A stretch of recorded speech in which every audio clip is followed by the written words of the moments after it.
Welcome. This is the Getting the Deal Done podcast, and I'm John Martinka. My special guest today is Jeffrey Feldberg with Deep Wealth. Now, Jeffrey's going to tell us a story about when he sold his company and how he multiplied what his first offer was by many, many times. And we are going to get into the Deep Wealth nine-step roadmap to help businesses grow and make more money and be more fun. So, Jeffrey, it's been a while. I was on your podcast recently and we hit it off. So glad to have you here. Hey, John, thanks so much for having me. Really enjoyed our time together and really honored to be here and be part of your community with the value of what you're doing and paying it forward. So thank you. Yeah. So tell us a little bit about your background and how you got to where you are now, and especially the deal that you had after you turned down a deal. Absolutely. And for your community, for your listeners, let me just preface this by saying, with what we're about to talk about, I can promise everybody it was not a straight line. And it sounds glorified now when we talk about this. I jokingly say, if I had a dollar, John, if I had a dollar for every mistake that I made along the way, I would not have needed my exit deal. I could have retired just on that. But like so many entrepreneurs, I had no money, no experience, no team. I wasn't in the basement, I was in my parents' attic. But that said, I really had no business being in business. The results showed I was literally failing forward. My grit, my passion kept me in the game long enough. The company began to get some traction. We got some success. We were doing e-learning at the time, and this was when the internet was brand new. When you said the World Wide Web, people was what, spider's web? What kind of web are you talking about? That's how new it was. And when the company became successful, there was a knock at the door. And actually, it's from a Fortune 10 company. It was a seven-figure offer. Friends, family, really excited. Jeffrey, look at this. You can move out of your parents' attic. All that trying and that failure and that hard work, it's worth it. And to everyone's dismay, especially the buyer, I said no to the seven-figure offer. Family, friends came back. Jeffrey, we knew you were crazy. Now we know you're certifiable. But for me, John, there was something off with the whole offer. I knew we could do better. I knew there was more. And as much as I like to say the buyer was like a wolf in sheep's clothing, I needed to take some responsibility as well. Because how do you master a game you don't know the rules, a game you've never even played before? And so after saying no to the seven-figure offer, I went on a really deep dive. I was speaking to entrepreneurs that won really big, entrepreneurs that lost really big, investment bankers, M&A lawyers, M&A strategists, and I began to put together for myself and my business partners this system. Really, the early intentions was just for us, and we took this system, and less than 2 years later, less than 24 months later, we said yes to a nine-figure offer. And if that in and of itself wasn't remarkable, what was even more remarkable to me, even to this day, John, this was the same company. We didn't buy other companies. We weren't growing by acquisition. Our growth rates were relatively the same. It was the same service, same company, same team. And so it begs the question, what was the difference? Well, the difference was this system that I had created and that we deployed to really know what to do, what not to do, and how to properly prepare for our exit. And I'll use two fancy words, liquidity event. And why I like those two fancy words, are a little bit stuck up, a little bit posh. Why I like them though, if you're raising capital, if you're going public, if you're taking some chips off the table, if you're having a full exit, liquidity event covers all those different scenarios. So that's really the high level story. And when word got out, entrepreneurs started to call. And John, in my naivete, I thought we were the exception, not the rule. In my mind, in my naivete, I thought, who would ever want to take advantage of an entrepreneur and literally rip them off? Well, it was actually more the norm than the exception. And when I learned that, I just became frustrated and angry and approached one of my business partners and said, let's do something about this. So we came out of our retirement. We took our system. What we did really well, we made even better. As successful as it was, we did make some mistakes. So we reverse engineered that and put that back into the nine-step roadmap. And we put that into our mastery system where in 90 days, Someone can take the years that it took me to figure this out. In 90 days, they have the system and they can now apply it to their own business to grow their profits today and prepare for a liquidity event and exit, raising capital. It could be 2 years from now, it could be 22 years from now. They'll show up better prepared with a more successful company. So that's from a very high level. That's the backstory. Okay, so it's something born out of a real life scenario where you knew you could do better, even though you were doing pretty well. A seven-figure offer. There are a lot of people who would, maybe figuratively die for an offer like that.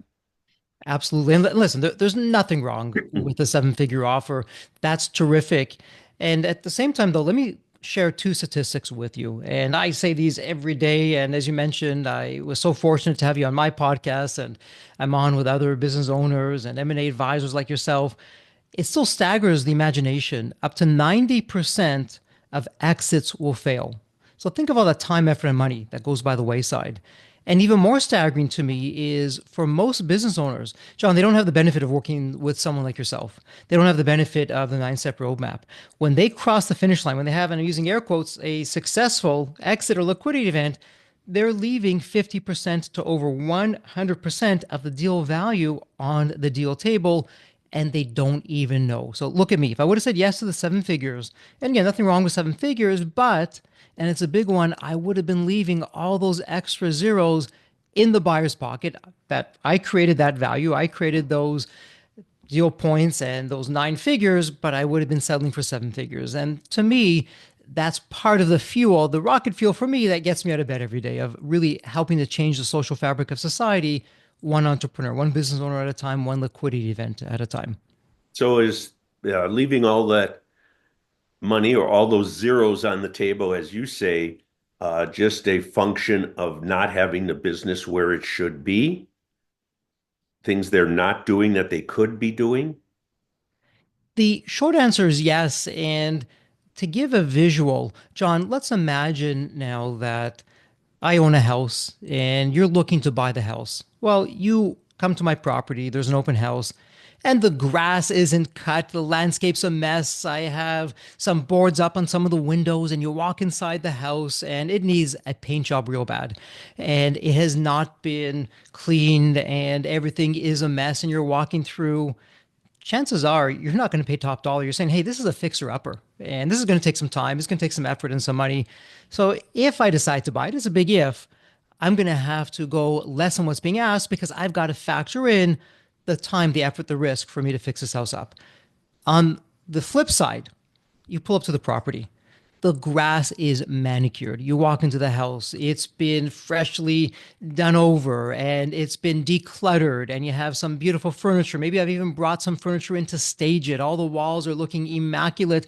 The windows are cleaned, and on it goes. And you're walking out of that and saying, wow, this is my dream house. Pinch me. Did I just see the cover of a magazine? Is that the house, my dream house that I've always been looking for?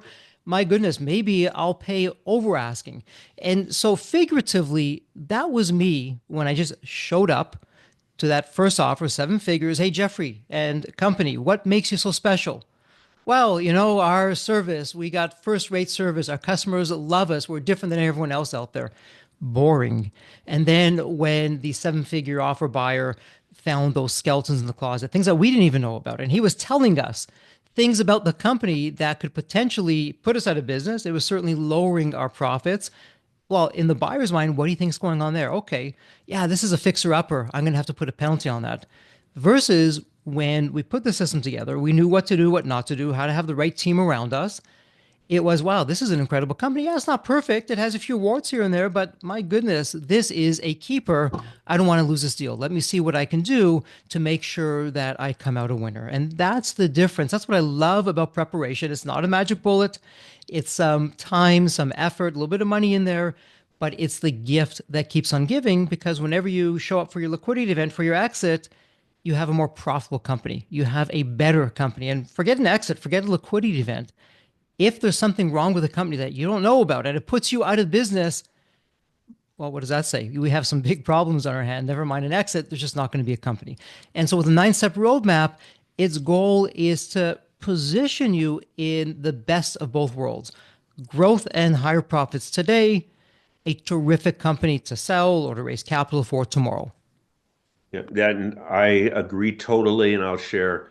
It's not just the house analogy. It's not just walking up to the business, but it's the internal but how it is presented. We Mhm. recently had a transaction, and before we got involved, the client had some industry people knocking on the door, like a lot of them, uh, like a lot of them do. And on one of them in particular, they want to know a little bit about your company. He sent them some, incomplete financial statements. They Mhm. took that. They said, "Oh, here's what we think we would pay." We got involved. Uh, we we didn't even have to do a full presentation. We did a mini presentation. Another buyer offered like two-thirds more, and that first buying company came back and said, "Oh, if we had seen this information before, we would have offered the same as the offer you got." And Hmm. it is in the presentation of the visual of how the company runs and what you're saying with your deep wealth roadmap, which we're going to get into in just a few seconds, is this gives you that path and the presentation of look what we've done and Mhm. look what the results were. And this is a hot company, not just a sleepy company. You're exactly right. And for all the listeners out there, and John, I'm sure you'll agree with this, perception is reality. And what's amazing about our brain, and we're still understanding it, what's amazing though, within milliseconds of us meeting somebody or seeing something new in the back of our minds, we're already making for better or for worse judgments. Do I like this? Do I not like this? Do I feel comfortable or not? Do I feel excited or scared? Whatever the case may be. And to your point, how things are presented, how accurate they are. Do we have mistakes in that? Is it complete or not complete? That all makes a difference. And as you know better than anybody, John, in the world of M&A, money's not the currency, it's trust. Do you trust me as a buyer or an investor? And if the answer is yes, there's an opportunity to do some wonderful things together. But if the answer is no, and a lot of times it's no, sadly, well, we're going to have some challenges coming to a deal. Never mind what the enterprise value is or isn't. Yeah, and it goes the other way too. Do the buyers trust the owner as to what they're saying and how they present Exactly. everything? So let's get into your deep wealth nine-step roadmap. And before we start, and we'll cover this again too, how do people find the deep wealth roadmap and your company as a guide to their destination? Absolutely. Of course, you can go to deepwealth.com. You can go to the podcast at deepwealth.com. Let me make it even easier, though. And John, we put together something very special for you and your listeners. Anybody who emails success at deepwealth.com, success, we all want success, Yeah. success at deepwealth.com. And John, if they mentioned your name and our podcast together, we will provide a complimentary, not only an overview of the Deep Wealth Nine Step Roadmap, we'll have a complimentary strategy call where we'll take a look at what's going on at the business, give some insights, perhaps what's going on to prevent the profits from growing, maybe even holding them back, what they could do to take it to the next level. And at the same time, we're not selling, we're educating. If we don't think that we can be a resource or of help, we'll be the first ones to say that. And if we can, we'll talk about how that can help them. So just email success@deepwealth.com, mention John's name, the podcast, and we'll have that complimentary strategy call. So that's how you can find it and get an up close and personal. We can share case notes and case studies and all those other kinds of things. But that's the best way to get a hold of us. And in terms of the nine step roadmap itself, John, how we look at it, there's three pillars that really support the whole foundation. So, pillar number one, it's the foundation itself. And I'll come back to that in just a moment. So, we have the foundation. The second pillar is preparation. And then the third pillar, pun intended, it's extracting your deep wealth. So, for the foundation, and there's three steps for each of the pillars. That's how we get to the nine steps. Yeah. In the foundation, step one is big picture. Step two is X factors. Step three is future buyer. And John, what I'll do is I'll quickly walk us through each of the nine steps, and then we'll circle back and we can pick and choose a few of them so that we're not putting everyone to sleep and we can do some deep dives and share some stories. The second pillar, the preparation pillar, it's step number four That's doing an internal audit or due diligence, something you're very familiar with.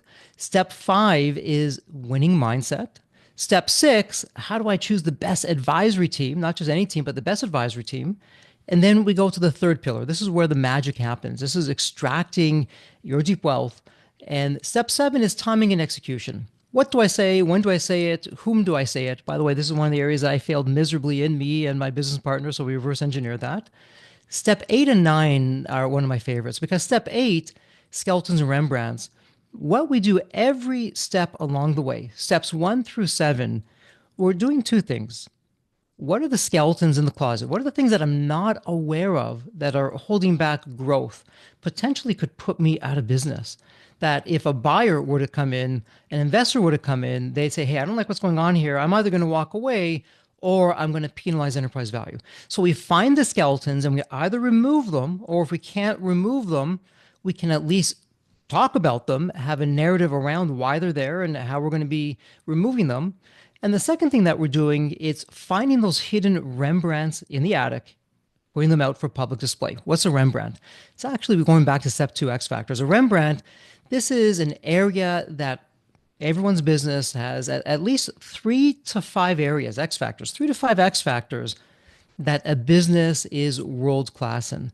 When I hear a business owner say, oh, my business is just like my competitors, just a different logo, different slogan, I don't buy that for a second. Every single business has 3 to 5 X factors that make them unique. But some of those X factors are so unique, it puts you in a league of your own. And so those are the Rembrandts. And so we identify what those Rembrandts are and we create stories around that. It helps us keep our existing clients. It helps us get new clients. And it helps us cross the finish line, not with any deal, but the best deal. And then step nine, launch. This is where for each of the steps, we put together very specific plans for each business. There's over 26 plans in total, and we're now executing on those plans. Some of those plans are quick to do, some will take a little while to do. That's intentional. But when all is said and done, we've identified the skeletons, and to the best of our abilities, we've removed them.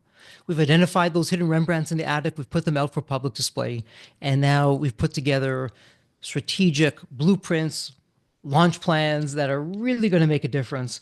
And we then take that to market. So, very high level, that's the 9 step roadmap. Those are the 3 pillars: the foundation, the preparation, and extracting your deep wealth. Okay. So if you are working with someone through this, and first of all, we should maybe clarify, is there a size company that this is most appropriate for or inappropriate for? John, it's a surprising answer. And the answer is actually no. We've had as much success with companies approaching $1 billion with revenue as startups who have negative revenue and everything in between. The difference between who the system is going to work for and who the system isn't going to work for, it really comes down to the business owner. Is the business owner saying, hey, I don't know what I don't know. Let me find out. I don't have the time. I will make the time. I'm going to ensure that over 90 days, I can invest between 30 and 60 minutes a day to go through the system, to learn it, to internalize it, and to really make a difference. And that's where we've had the best success with the business owners who have said, okay, hey, I'm going to check my ego at the door. Let me see what's here for me. And I'm not going to buy into that myth. And we all hear this as business owners. Hey, Jeffrey, when you're ready to sell the business, come talk to me. But until then, keep on doing what you're doing. That's wrong. We're drinking our own Kool-Aid. There's so much that we could do before we're ready to sell the business. And this is a terrific system between now and when I'm ready to sell the business or raise capital of how I improve it to show up with a better, bigger, more powerful kind of business. Okay. So I have a question on what is someone was going to work with you on this, Yeah. and how do you work with them? Is it a coaching kind of thing? Do you put a fractional person in? There's a lot of fractional COOs, CEOs, et cetera, out there these days, which do a great job for their clients. What is your relationship and involvement? The majority of times, this is how it typically works and the way we design the system. And remember, I'm an e-learning guy. That's my background. My company, Embonet, that's what sold for 9 figures. So e-learning, it's in me. And I had an incredible team. We created some of the best practices that are still being used today. So we've designed the system that over the 90 days, you can, through your phone, your tablet, your computer, anything that has internet access, at your own time, you come in and you learn each of the lessons at your own time, your own pace, whenever, wherever.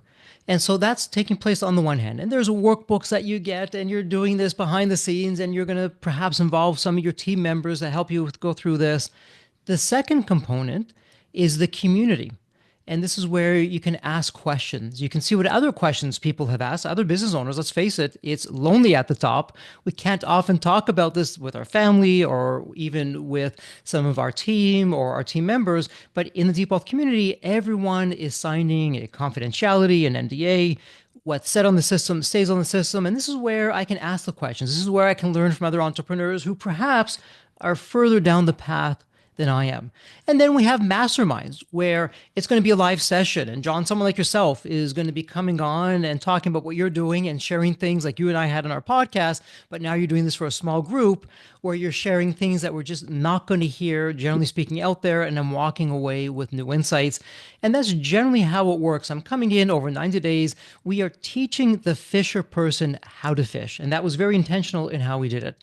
On a very selective basis, John, we will be asked to become the chief exit advisor. And we say really more no to this than we say yes to this, where we will, on a selective basis, we'll come in and behind the scenes, we will do some one-on-one coaching and we'll help the business owner or the founder walk through the system and prepare for that eventual exit. And then we'll be like the guide on the side as they're going through that exit. We'll be comparing notes and enhancing strategies. We're not the investment banker. We don't do what you're doing, and that's very deliberate. We don't do valuations. We're there to really focus on how do we prepare for an exit and how ultimately do we help you get the best deal over any deal. Okay. So let's go through it a bit. I know you have three levels and three categories, we'll call them in each one. And let's start with the foundation. And with the thought in mind that if I look at my world, and we've talked about this both on your podcast and offline, is a couple things that are really important to helping someone, get that good liquidity event is having the owner do less, not more, eliminating owner dependency. The other one, another big one is uh, having good financial systems and therefore accurate financial statements, so people know what really has been going on. And the third one is one that you address big time, and that's growth. Show that the company can grow and what you did to grow it, not just say, "Oh, we have so much potential." Absolutely. And Let's what start with uh, let's start with the foundation. Um, absolutely. I think big And picture is a good one because I always use owners need to see the big picture, not the day to day. And you're so spot on, everything that you're saying, John. In fact, before we get to step one, let me start with step zero. And what I mean by this, we start at the very end. Earlier, I mentioned we took some of the biggest failures, reverse engineered them, and put them into the system. And one of my biggest failures was my post exit life. So, John, believe it or not, the biggest mistakes I made wasn't before I sold the company, it was after I sold the company. And from the outside looking in, well, Jeffrey, what do you mean? You ran a successful company, you had a tremendous exit, you had all those zeros in the bank. How could life get any worse? It should only be better. And I found out I wasn't alone. Most entrepreneurs, most business owners fail in the post exit life. It takes them a while to figure things out. So, step zero, before we even begin, in the introduction, in the welcome module, we actually plan out what does your post exit life look like for you? And there's a method to the madness because, John, what we're doing with that, when someone can figure out what they want after the deal, when they are no longer the business is no longer them, they can start doing trial balloons well before their exit of how they're going to spend their time outside the business to see what they like and what they don't like. So I'm going to just plant that seed, the post exit life step zero. But step one, But let's big, go back to that, Jeffrey, yes. because your step zero and the first chapter in my book, Exit with Style, Grace, So More Money, are very similar. The first chapter is all about the person, what they're going to do, have they arranged their finances, what is their plan after selling the business? And it is so important. You raise a great point that prevents seller remorse, or even worse, selling it and then going, what the heck am I going to do? And, just fading away.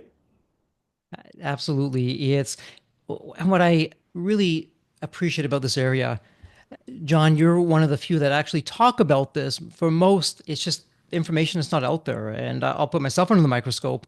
When I was moving towards the finish line, never crossed my mind the post-sex life. I never read about it. No one really ever talked about it. It was, I'll deal with it when I get there. Let me crack this big nut first, otherwise known as my liquidity event. But you're absolutely right with everything that you're saying in terms of we need that time for that preparation.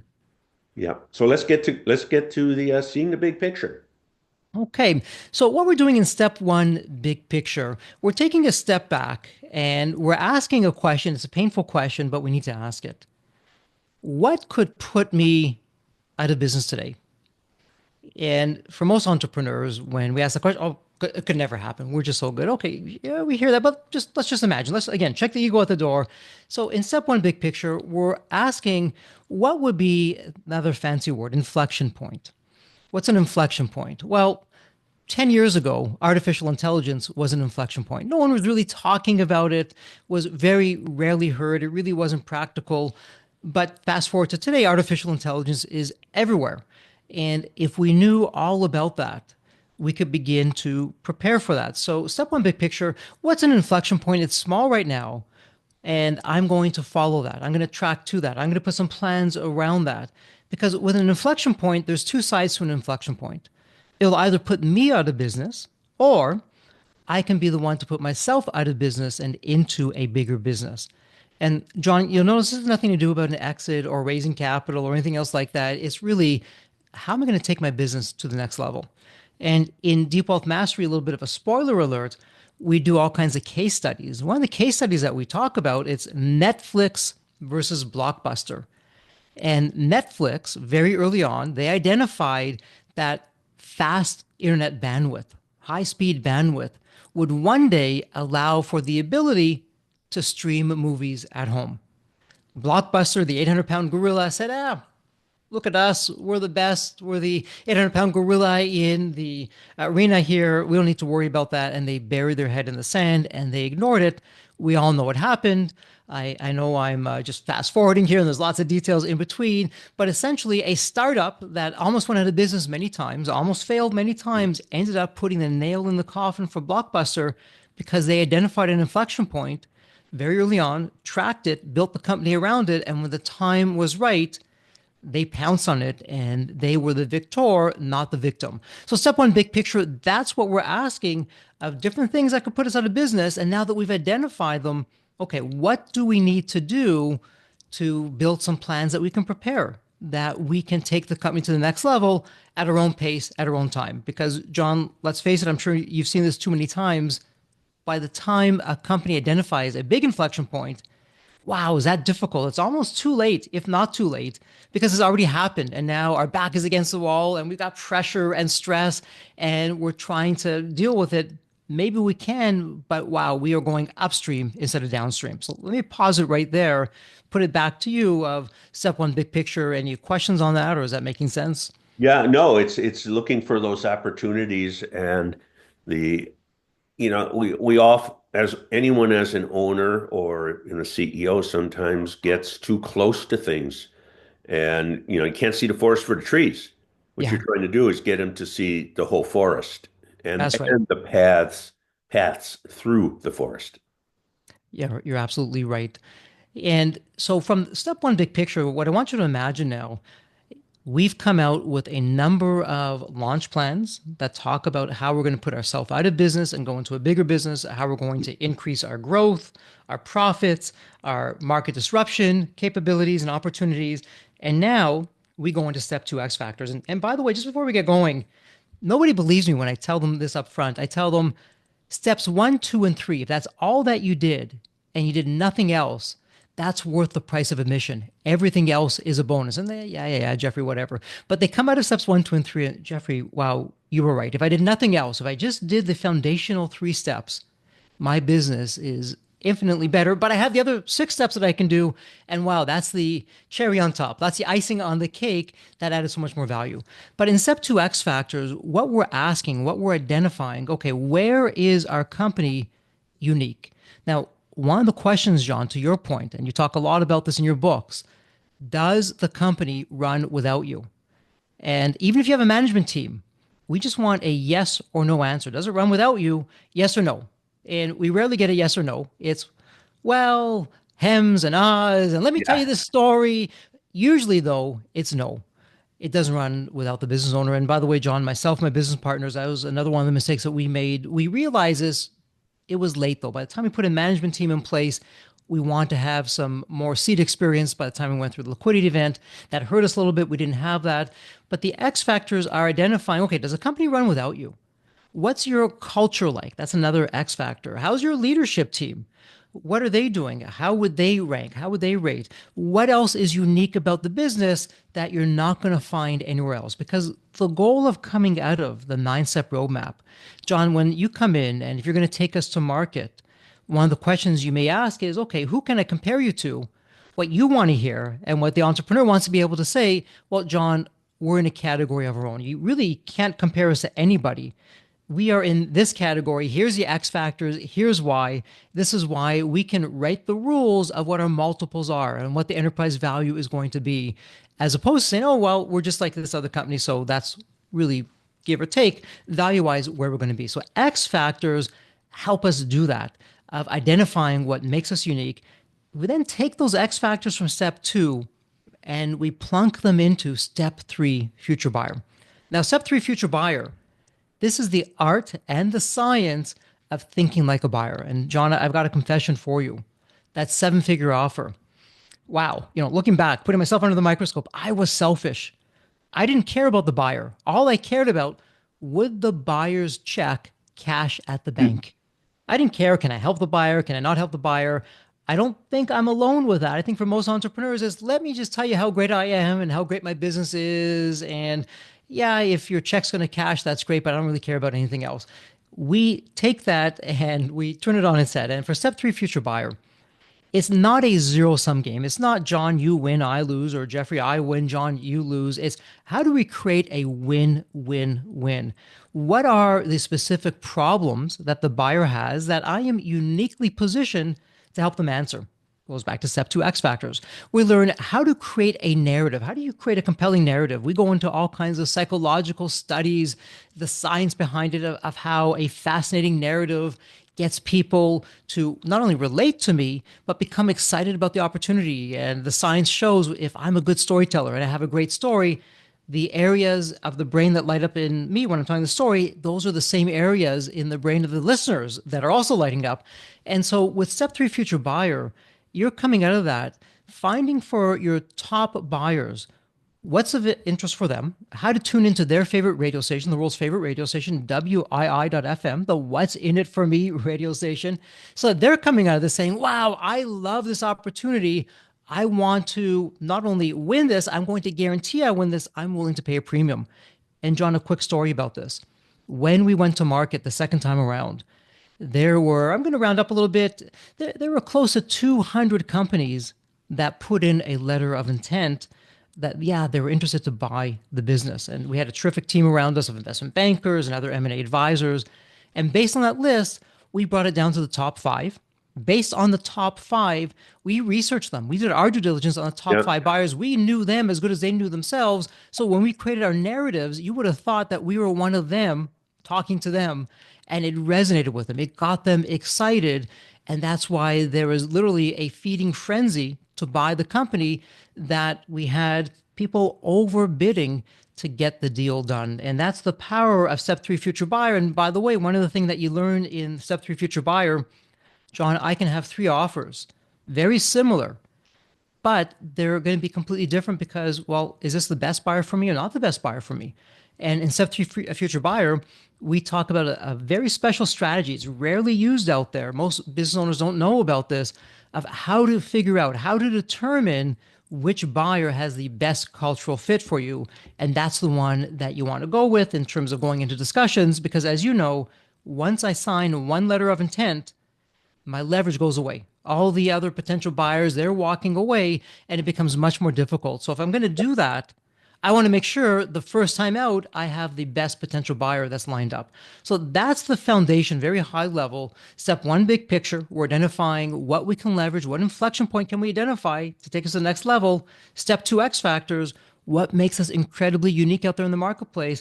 And then step three, future buyer. What narratives am I telling to the future buyers, future investors? And by the way, John, in step three, future buyer, we also focus on today. What narratives would my existing clients need to hear or want to hear that they're going to stay with me and not go to the competition? What narratives can I create to win new business for me and grow the business? So it's as much today as it is forward facing for a future liquidity event. Great, great stuff. You're right, though. The best buyer is not always the one who offers the most money. It's the best fit to keep. Well, what I hear in my lower middle market world is that, I want my employees taken care of. I want the legacy to stick around. So let's jump to a combination of due diligence and skeletons and Rembrandts, because due diligence is what uncovers them. And we like to do I call it a mock due diligence with our clients to uncover those things, good and bad. So, Yes. uh, I want to, and I also want to be respectful of time, that we're not going to end up being like a Joe Rogan podcast at 3.5 hours here. So, Absolutely. let's talk about due diligence and as part of the growth strategy and getting the owner to step back from the day to day and skeletons and Rembrandts. Absolutely. So step four, due diligence. And we jokingly say here at Depot, how do you see a grown person cry? Two words, due diligence. What we do though, we have everyone do an internal audit, John, even before they would show up to you. And in that internal audit, we're doing this at our own time, at our convenience. We're saving our health, we're saving our money, we're saving our time. Because more times than not, when John, we go to you and we give you your mission to take us to market. Well, you're on some timelines now. And okay, Jeffrey, that's great. Here's what I need you to do. And here's where you have to be. And here's what you have to get ready. And behind the scenes, it's no fault of your own. It just is what it is. I'm scrambling now with the accountants and the CFO and all these different reports. And it's a lot of pressure. And I'm working weeknights and weekends. And my health is getting shot along the way. We want to avoid all that. We want to show up, John. By the time we show up to you, okay, John, here's our internal data room. Take it over, do what you want to do with it. We've already done all of this. We've got rid of all the skeletons, or here's a few that are still remaining in the internal audit. And it could be as short as 9 months. For most business owners, they take their time and it can be up to 24 months to complete. And once that's done, though, you have peace of mind. You have clarity. You're sleeping at nights knowing, okay, I've done everything I can. I have a better business because of that. And we're looking for anything and everything that can put us out of business, lower our growth, lower our profits, or to the flip side, accelerate our growth, increase the revenues, help us create a market share. And that's all coming at a step four due diligence. But we put step four, and not a step one, because once we know the big picture, the X factors, the narratives for the future buyer, we're going to take the step four internal audit and we're going to put all of that in there and see where we can leverage that as we remove the skeletons, but as we build out those Rembrandts from what we're finding in the step four. And so it's really that combination that when we show up to you, John, you only have so much time of what you can do, as does every advisor, as does every person. There's only 1,440 minutes in a day. All of us have that. Well, we're going to show up to you and maximize your time because you're not going to be in the weeds. We've already done all that work. So we're going to leverage your expertise that you can focus on much higher level strategies of where you love to be because we've done a lot of the behind the scenes work, taking the weeds out and showing up with this beautiful garden that's ready to show and ready to go for you. Yeah, I like how you mentioned that there may still be a few skeletons. I tell you, we get a lot of compliments when we put our materials together in a memorandum on a business, because we always put in a section, company weaknesses and buyer concerns. Because Sure. otherwise you see a lot of people selling businesses, it's all positive, all fluff. This business is so great. And, it's the best thing since cold beer or sliced bread or whatever analogy and metaphor you want to use. So let's go to skeletons and Rembrandts. What are some of the more common skeletons you've seen? Absolutely. My goodness, this can be an entire episode, John. Maybe we Some should of do it on a second episode. Absolutely. Well, some of the skeletons that we see, I'm going to use a fancy accounting term. It's the EBITDA adjustments, otherwise known as lifestyle adjustments. For most business owners, when they start the business or they're running the business, they'll put things through the business that it's really for their benefit, that if the business was running without them, it wouldn't be there. So, as an example, maybe they own the building that they're operating out of and they're not charging themselves rent. Well, a future buyer is going to come in and say, hey, I don't see a rent expense in here. I'm going to have to rent a space either from you or somewhere else. And so that's going to lower your profits. Or maybe they have family members in there and they're overpaying.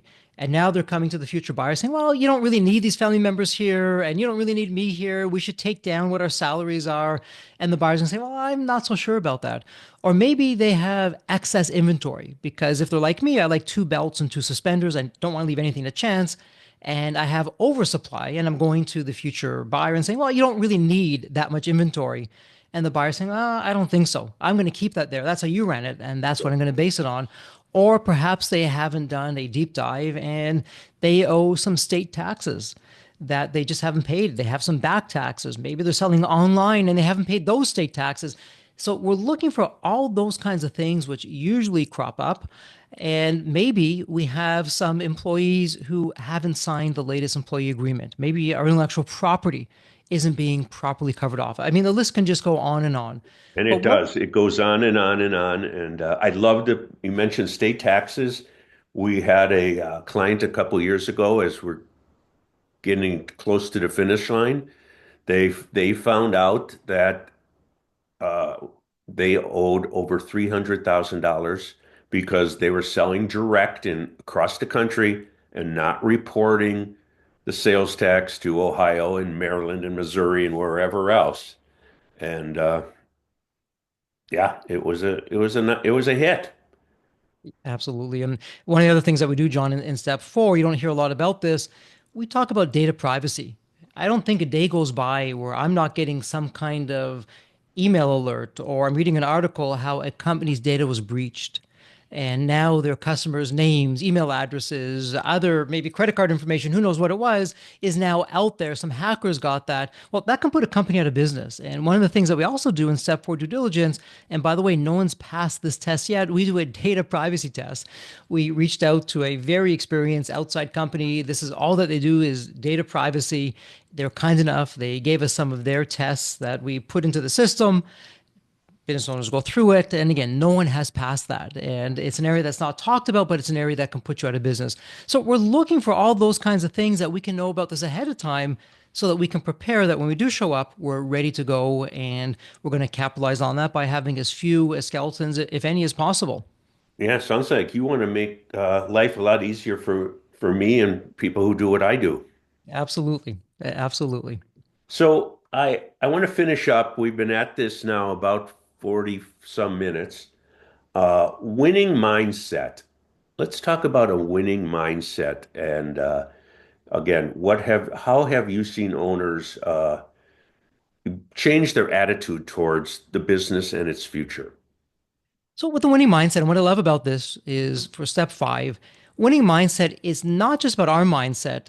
It's creating a winning mindset for the future buyer. It's also creating a winning mindset for our existing team and also for the future advisory team for advisors like yourself, John.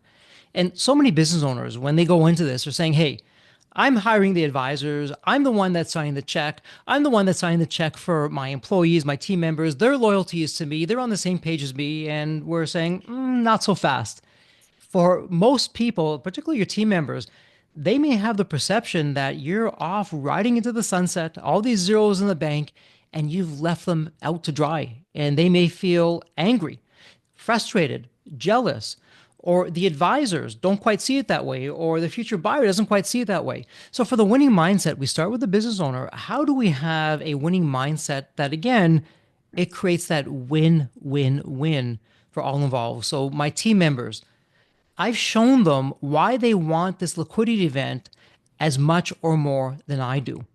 John, you're busy, you're successful, you can't take on everyone that comes to you. And what we share with everyone going through the program, Just as John is looking at you, you've also got to be looking at John. We've got to figure out how to create a win-win-win for John. He can only take on so many clients. Well, why us over somebody else? And so the winning mindset, it's really servant leadership. It's humbling of what do I need to do to have everybody on the same page, including the buyer. That it's not adversarial, that I'm showing the buyer I'm here to help. It's not just about me, it's as much about them as it is about me. And we do that for all the different stakeholders. And that's how we leverage winning mindset, which is more on the art side of business than on the hard cold facts and numbers and the different P&L reports and balance sheets is on the art side. But how do we deploy that with ourselves, but also with every one of our stakeholders in the business and beyond? How have you, what are some of the best things your clients have done is to get the key employees involved, realizing, hey, this is probably heading to an exit? One of the things that we're doing is actually one of our launch plans that we have. And in the step two X factors and also in the advisory team, step six, one of the things that we do with the winning mindset is we ask the business owner, okay, look at your team members. What is their currency? So, John, let me give you an example. In my e-learning company, Embanet, there were some team members where money was the currency. The more money they made, the happier they were. I had other employees, though, other team members, they didn't want the money. They wanted time off. They wanted paid time off, vacation time. I had others, it was about prestige. And I don't say this in a judgmental way, a little bit of ego. They wanted the title. They wanted that parking spot out front in the parking lot, right by the front door. And so when you know what the currency is for each of our team members, we can then work with them of what that's going to look like, not only today in the business. Hey, Jeffrey, when you can hit these key performance indicators, these KPIs, here's what's in it for you. You're going to get another 2 weeks of paid vacation time, or you can get this title over here, or you can get that front parking spot for the next 6 months with your name. That's going to be up there every time you drive in. You're going to see that. Whatever it was catering it to their currency of what they wanted so that they're bought in, they're highly motivated. And John, back to your earlier point and what you talk about in your books, when the company runs without you, the leadership team, we have the ability to attract world class talent because they see a future. Because that future is them running the company. They know that it's not me, it's not you, it's them. And that excites them. That keeps them in the company. It shows them that there's career opportunities, career growth. That's part of the WII.FM, the what's in it for me, for them, that we can make clear to them of why they want to stick around and what's in it for them as the company grows and prospers. This has been fascinating, Jeffrey. I think we could talk a lot longer, and probably we should do another episode in a number of months and get into some of the other areas in your nine-step deep wealth process, because I think we've just touched the tip of the iceberg. And again, I will be putting in the show notes your website and to write is success. Let's see, I ordered success at deepwealth.com. And listeners, mention this podcast, my name, and get the free strategy consulting call. Terrific, John. Thank you so much. Love what you're doing and the difference that you're making out there and how you're truly paying it forward. It's been an honor. Thank you. Same to you. I wish every business were introduced to that had gone through something like this instead of, flipping the switch. I want out now and I don't care what those skeletons are. Uh, I just need to get out. So again, uh, thank you so much for being here. Again, this is the Getting the Deal Done podcast. Special guest Jeffrey Feldberg with the Deep Wealth Process, a nine-step process. Thank you.